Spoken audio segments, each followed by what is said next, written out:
one of the things that is very important in the EU is to create strong citizenship.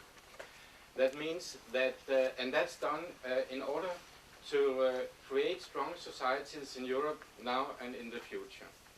Now that means giving everybody the same duties, the same rights, and the same opportunities. And in that context, the part of democracy is the individual freedom, meaning that you have the right to be different and still have the same possibilities and rights and opportunities as everybody else. So from that point of view, the work to create cultural diversity is a way to create strong societies where everybody feels that they belong to society.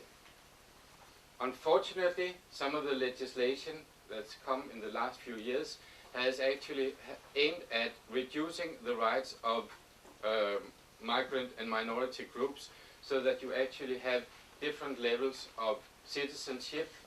Some people who never become real Danish citizens, even if they live here their whole life.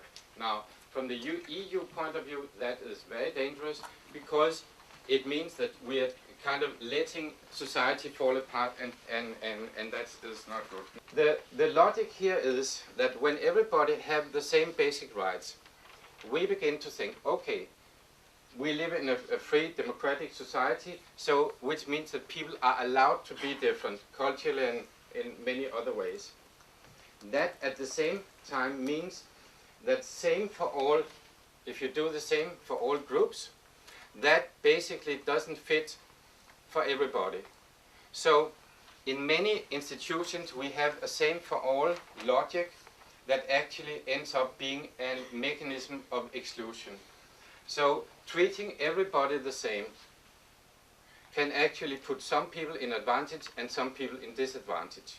In the EU, the European Union is trying to promote some tools to solve this problem in many different areas of society. And I'll just mention a few of these.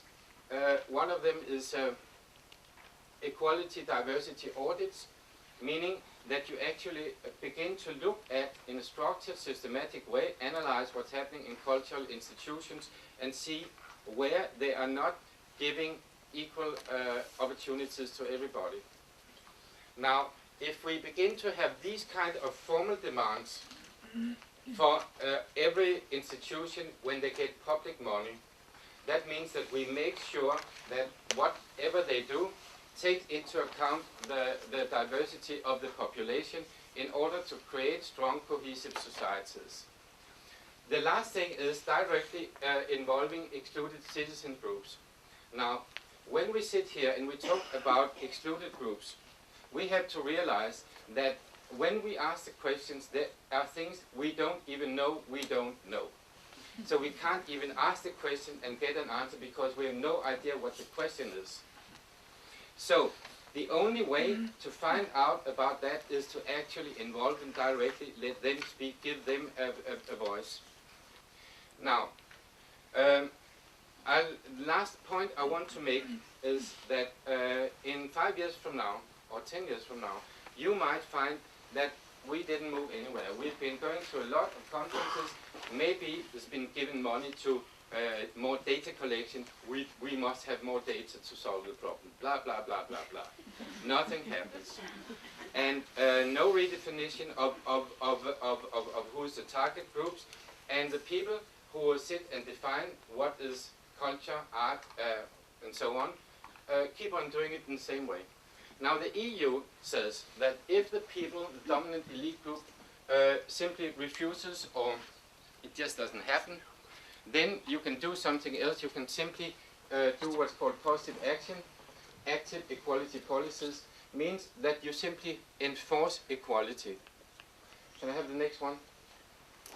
And that is, if we think that the people who actually supply money, including the EU and the government, if people think that this inequality is beginning to become a threat to the cohesion of society, then they and say, okay, we don't have 2-3 generations to wait, then you can simply go in right away and say, okay, you don't want to move, okay, we will simply make space for the other people.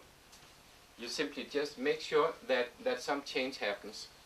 That's called positive action, and in the EU legislation, this is a possibility. So even though this is at present very unpopular politically in Denmark, the legal basis of this is found in the EU legislation, and the principle about positive action is very strongly recommended by the EU.